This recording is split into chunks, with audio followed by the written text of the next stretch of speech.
பாட்டி ஒரு புது கதை சொல்றேன். கேளுங்க. ஒரே ஒரு வேளாண்மை கிராமம் இருந்துச்சு. அந்த கிராமம் வெந்தயக்காடு அப்படின்னு பேரு. அந்த காடுல நம்ம பழங்கள், காய்கறிகள் எல்லாம் பேசும். ஆமாம், பேசுறதுங்க. ஒரு நாள் தக்காளி ராணி ஒரு பெரிய விழாவு வைத்தா. எல்லா காய்கறிகளையும் அழைச்சா. பீர்க்கங்காய் பெரிய மன்னராக வந்தான். கத்தரிக்காய் ஒரு பொழுதுபோக்கு சிரிப்பு மேடை நடத்தியா. ஆனா முள்ளங்கி மன்னன் மட்டும் வரல. அவங்க எல்லாரும் ஆச்சரியப்பட்டாங்க. முள்ளங்கி எங்கடா போச்சு அப்படின்னு. பின்னால புடிச்சு வந்த பச்சை மிளகாய் சொன்னான். மன்னிக்கணும், முள்ளங்கி மன்னன் தன்னோட வேரை இழக்க பயந்து விழாவுக்கு வரமாட்டேன்னு சொன்னாராம்.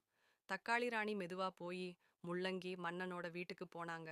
சொன்னாங்க, ஏன் மன்னா, எல்லாரும் சந்தோஷமா இருக்கும்போது நீ மட்டும் ஏன் வீட்டில?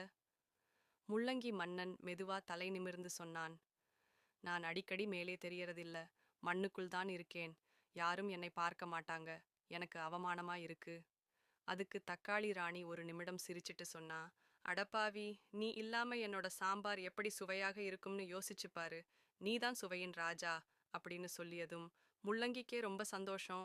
தன்னோட வெறும் முகத்தோட விழாவுக்கு வந்துட்டாராம். கதை முடிஞ்சுது.